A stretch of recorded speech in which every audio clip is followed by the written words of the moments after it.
Hello everyone! Welcome to another video discussion sa atong math. And for this week, we're going to have two lessons. So, simplified lang ni siya nga lessons para makaabot pa ta sa geometry no and statistics. So, we'll have for this week two lessons. So, lesson 3.3, which is on verbal statements and symbolic expressions. That will be in page 142 of your book. Ang una na to nga lesson. And later, we are going to have lesson 4.1. So, nagsugo na to sa chapter 4 sa atong book, which is all about linear equation in one variable. So, as for this time, so let's have first lesson 3.3, which is all about verbal statements and symbolic expression. So, before the developments of symbolic algebra, mathematical problems were usually solved without writing equations. However, the use of symbolic algebra made finding solutions to the problems much simpler. It is now possible to translate verbal statements into symbols by representing unknown quantities with variables and writing the rest of the sentence into numbers and operation. So, when it is written already in numbers and operation, you can easily solve for the missing or the values of the variables being presented in the expression.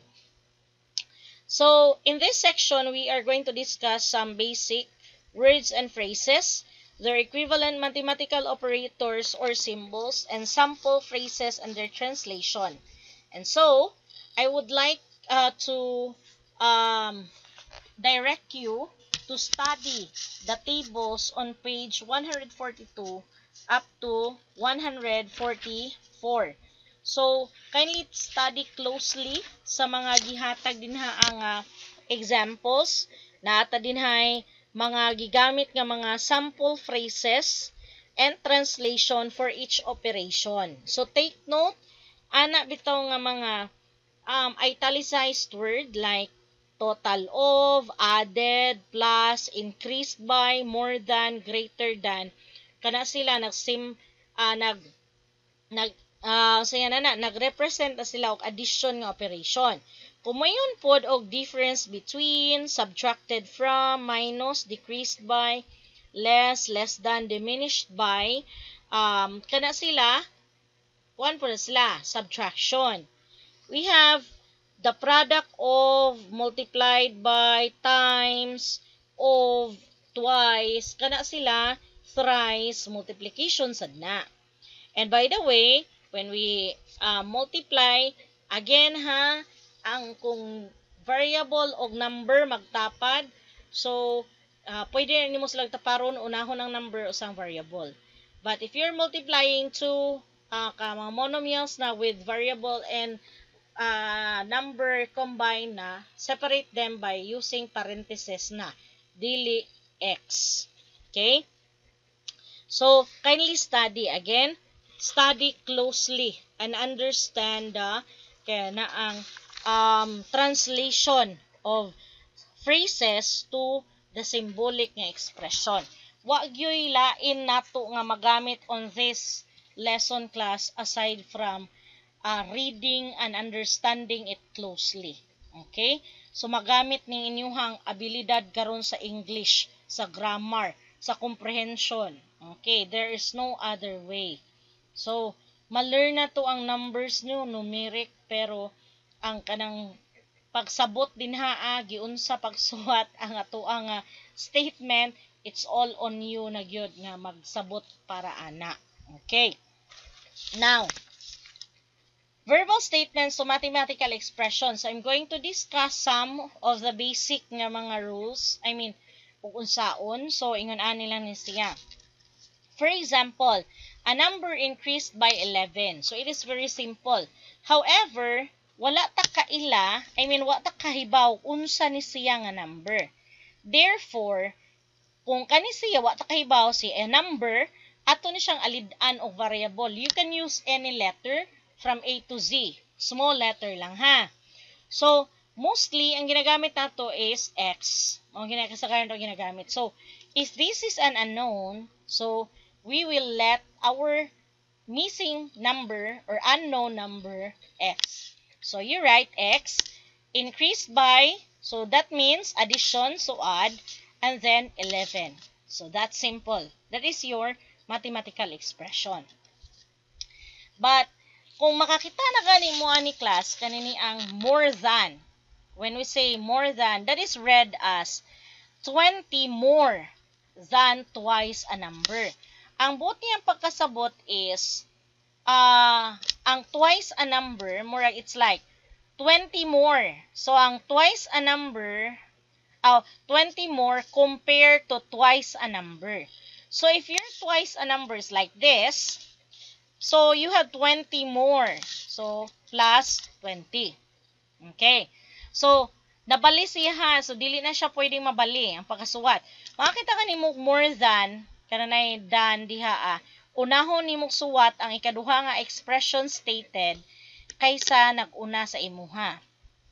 Pero, kung moingon, 20 more twice a number. Okay. So, ang pagkasuwat mo, 20, nya more, meaning dugangan, twice a number. Okay.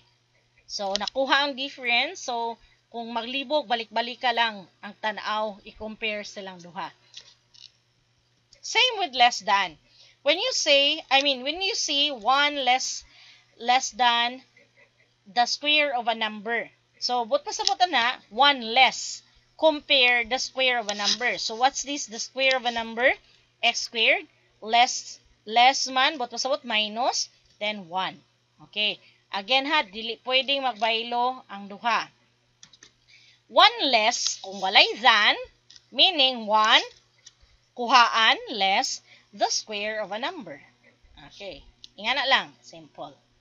Then another thing, I think kinahanglan na to, kinahanglan na akong explain is the kaning expression. The sum of 3 consecutive integers. When we say, consecutive numbers, pwedeng consecutive integers or anything. Okay. When we say consecutive, both pasabot ana niya is pasunod. Okay. Kung magpasunod gani ka og number, both pasabot ana niya, example, natay, first number is 10. So, ang nagsunod ana nga number is 11. Ang nagsunod sa 11 is 12. Right? So, 10, 11, 12. Pasunod, meaning consecutive numbers na sila. By expression, we do not know what number is the first number. Diba? Wala tay number gihatag kung saan nag-una, kung sa ikaduha, sa ikatulo. There is no way of knowing what would be the number exactly. Okay. And so, nga na kayo mahitabo, we let x our first number. Okay? Ang atong first number again is si x. Yung takahibaw. So, if our first number is x, how will you know the second number? Kung ang atong number is 10, how will you get 11? So, ang second number po nato dire si x is we add 1, right? And since we do not know ni x, so ari ta mag-refer ni x we do not know what's x plus 1, so ari ta mag-refer sa first number ang gihapon. Kung magbase ta diri sa pikas ng example, how do you get 12 from 10? So that is plus 1, and that is sa ikatulo, that is 10 plus 2. So here, that is also x plus 2. So we have now our first number, second number, third number. So the sum of 3 consecutive numbers will be x plus 1 plus x plus 2. Okay. So, mao na siya. By the way, sa ato ang expression dire, you can also have x minus 1, x minus 2. Pasunod ra gihapon na silang tulo. Okay? Pasunod ra gihapon na sila. You can use minus. Walay problema. As long as, isuwat mo dire, the sum of 3 consecutive integers, sum man ang giingon din niya so plus ni kanila ang minus. Diba? Okay. I hope you get that. How about if, ingon, the sum of 3 even consecutive numbers? When we say even, paris, right? Okay. Example, if our first number is 10, what would be the next? So that would be 12. And what would be the next? That would be 14. Now, if we let our x be our first number, since we do not know what is our first even number, then let x be our first number. How do you get the second? That means you add 2, right? From 10, how do you get 14? That would be plus 4. Therefore, the sum of three even consecutive numbers will be x plus 2 plus x plus 4. And, ito the sum of three odd consecutive numbers. So, kaya na ang, that would be odd, meaning bungkig. So, if our first number is 1, our second number will be 3. And our third number will be 5.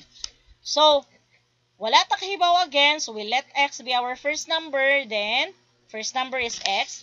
Look at 1. Pila itong gi-add to get 3? Still, it's 2. And how pila itong gi-add to get 5? Still, 4. So, kung odd or even, it does not make any difference sa atong expression based on sa ato ang kanang mathematical expression. The same na sila since ang odd ug even numbers, kung pasunod na sila, is in, skip counting of 2, right? So, kanunay na silang plus 2, plus 4, plus 6, plus 8, and so on. Therefore, parihara nga to ang expression which is x plus 2 plus x plus 4. Okay. Now, sa English, kani mga verbal phrases or statements, no, dili na siya complete og idea, right? And sa mathematical expression, dili po necessary nga complete ang iyang kanang pagkasuwat. Now, natay gitawag mga verbal sentences pod, just like pod sa English, no? And also, gitawag nato ang iyang equivalent as mathematical equation. So, same lang gihapon nga process. For example, a number increased by 11 is 28. So, sa may nadugang diha. So, notice the word is. Makita ganitag word nga is, it is a symbol for equal. Equal sign. So, when you write a number increased by, a number which is x, increased by plus 11 is equal sign, and then 28. So, that's simple. Nga na lang siya. So, I hope nga nag-guess ninyo ang unsang pagsuwat ang verbal phrases and sentences to mathematical expression or equation.